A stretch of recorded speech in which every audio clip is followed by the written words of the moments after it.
Jim, and welcome back to my channel for Lost Moss, where everything philosophical is discussed. Now, this is my argument for Libertarian Free Will Type 2, which was actually inspired. In fact, all these points actually that I'm going to mention were arguments posed by one of my subscribers, Nick Nolder. Shout out to you. So he had a syllogism in which he entailed 6 points that argue for libertarian free will. So, without further ado, let's get started.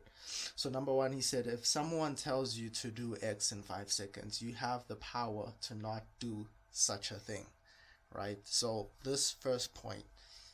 So, if someone tells me to do something within 5 seconds, hold on a second. I feel like this thing's gonna fall.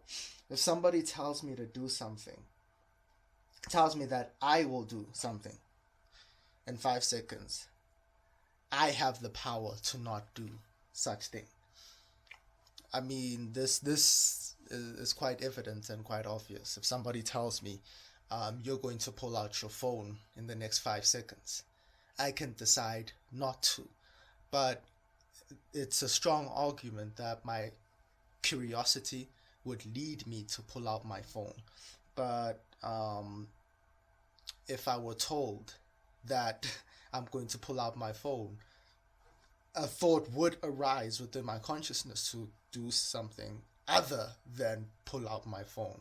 So I think that one's quite evident. I think that one's quite obvious, especially when it's something that doesn't require the limbic system. It's something that it's not a knee-jerk reaction.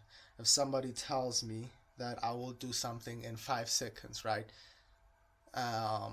And then what they do perhaps is that they raise their hand towards my face. Now, the knee-jerk response, would for me to flinch, right?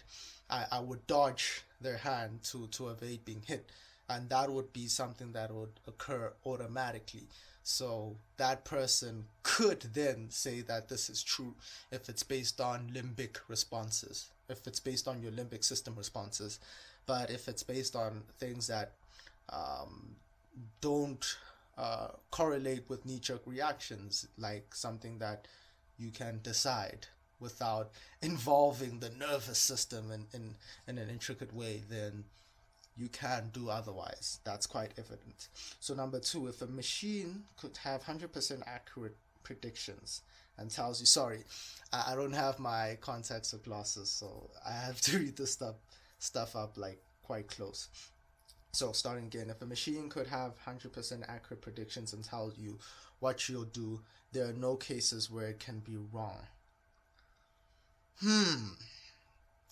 This is true in the sense that if a machine told me in the next 2 years that I'm going to decide to perhaps move to a different country, now that perhaps the machine would have a higher probability of being accurate because it's a long-term thing.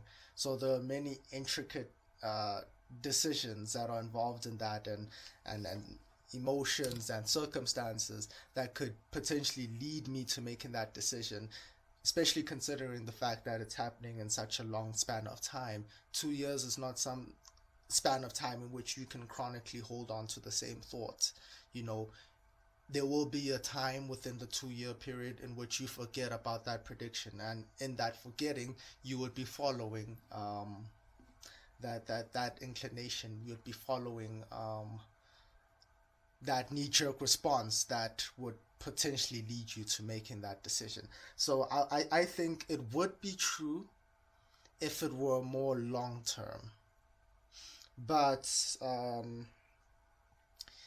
if it's something like, if the machine, that's a bit of a contradicting thing, right? Because if the machine is 100% accurate and it tells you what you're going to do, then you're most probably going to do that. But if it gives you the option to do otherwise by giving you a span of time, that could make you think otherwise. Perhaps 10 seconds, the machine tells me, in the next 10 seconds, you will take a step out of your chair and you'll walk outside. Now, I will know in the next 10 seconds, I'll be able to visually like experience the 10 seconds passing and me not standing up. Now, as a participant, I could just follow the machine, but let's take the case of me being rebellious right now. I would hear the machine tell me in the next 10 seconds, I will stand up.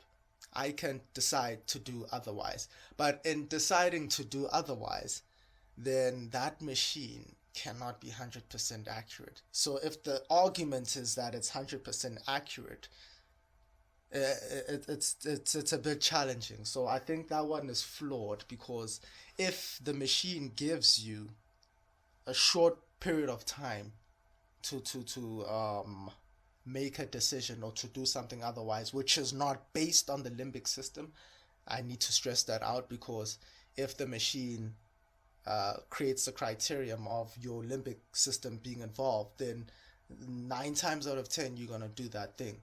But if it's something that requires the prefrontal cortex, that requires more attention and more scrutiny of the information that you're processing, then I think definitely it would be impossible to create such a machine. And you mentioned that in the third point, it's more likely that it's impossible to have such machine, because the second you tell somebody, again, I need to put this up, sorry.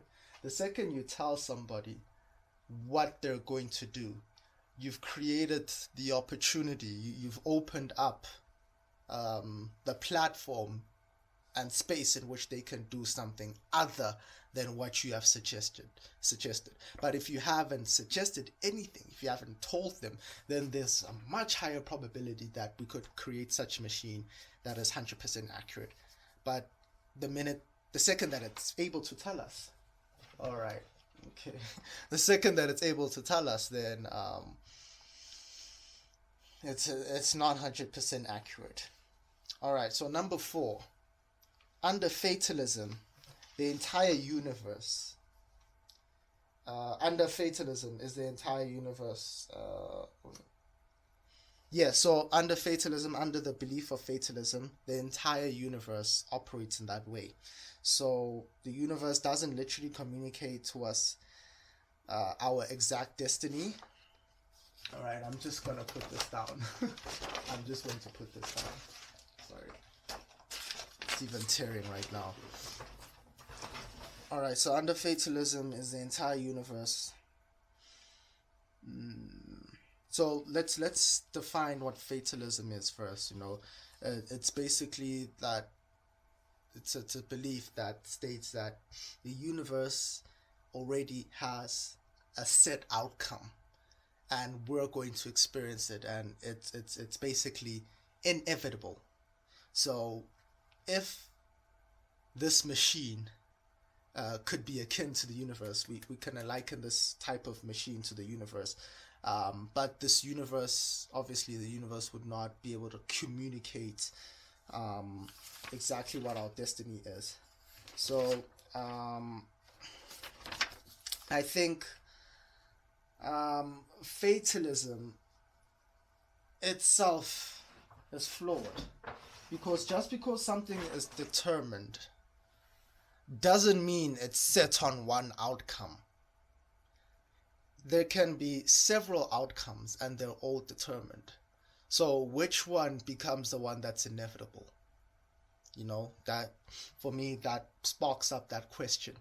If every single action that I could possibly take within X amount of time is already predetermined, right? It's inevitable.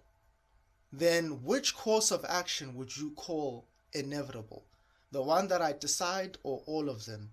Because for me, I think determinism doesn't hold, like, it's not a strong argument to say that things are determined to follow one set outcome.